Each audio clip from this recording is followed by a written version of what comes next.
আসসালামু আলাইকুম। আমি ডাক্তার খন্দকার শরীফুল ইসলাম শরীফ। গ্যাস্ট্রিক বেড়ে গেলে কি করবেন?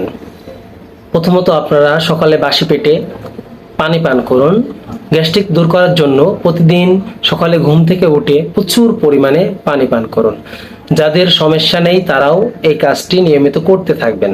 যদি নিয়মিত প্রতিদিন বাসি পেটে আপনি ঘুম থেকে ওঠার পরেই যদি মুখটা ধুয়ে যদি পরিপূর্ণ পেট পুরে পানি খান, তাহলে আশা করা যায় আপনি গ্যাস্ট্রিক থেকে অনেকটাই মুক্ত থাকবেন। ভাজা পোড়া, সেটা বাহিরের হোক বা ঘরের হোক, ভাজা পোড়া খাওয়ার থেকে বিরত থাকবেন। অতিরিক্ত কখনোই ভাজা পোড়া খাবেন না।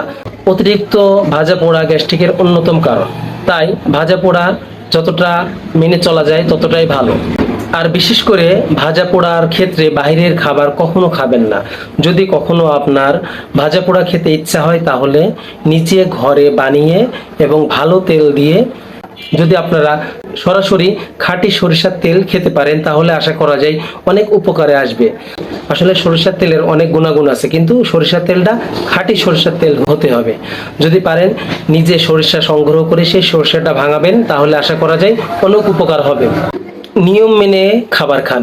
অনেক সময় দেখা যায় যে আমাদের ভিতরে অনেকে আছে যারা নিয়ম মাফিক খাবার খায় না।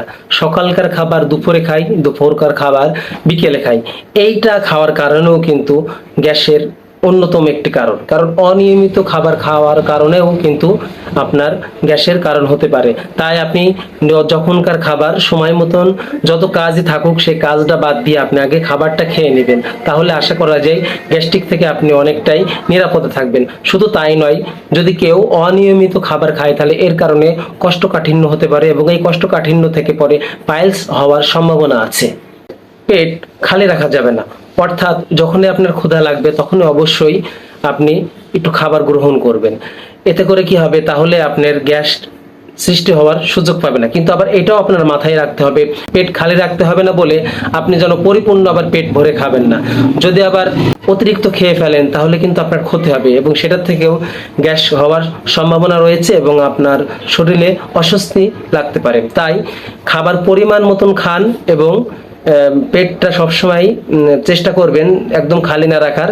যখনই ক্ষুধা লাগবে, যদি বাইরেও থাকেন অন্তত পক্ষে একটা বিস্কুট খেয়ে হলেও এক গ্লাস পানি খেয়ে নেবেন, তারপরেও ভালো থাকবেন আশা করা যায়। সব থেকে বড় বিষয়, আপনারা যে খাবারটাই খান না কেন ওই খাবারের গুণগত মান দেখে তারপরে আপনারা খাবারটা আহার করবেন। ওষুধের ক্ষেত্রে অনেক সময় দেখা যায় আমরা আমাদের মন অনুযায়ী আমরা ওষুধ কিনে খাই। আসলে এই মন অনুযায়ী ওষুধ খেলে আপনার কি হতে পারে সে সম্পর্কে হয়তো আপনার ধারণা নেই। তাই আপনি ওষুধ নিজেরা কিনে খেয়ে অবশ্যই অভিজ্ঞ ডাক্তারের পরামর্শ নিন এবং ডাক্তার যে ওষুধগুলি দেয় সেই অনুযায়ী আপনি ওষুধ সেবন করুন। আরেকটি বিষয় মনে রাখবেন যে ওষুধ খাওয়ার ভিতরে কিছু যেমন নিয়ম নীতি আছে সেটা ডাক্তাররা বলে দেবে, কিন্তু ওষুধের বাহিরেও কিছু নিয়ম আছে।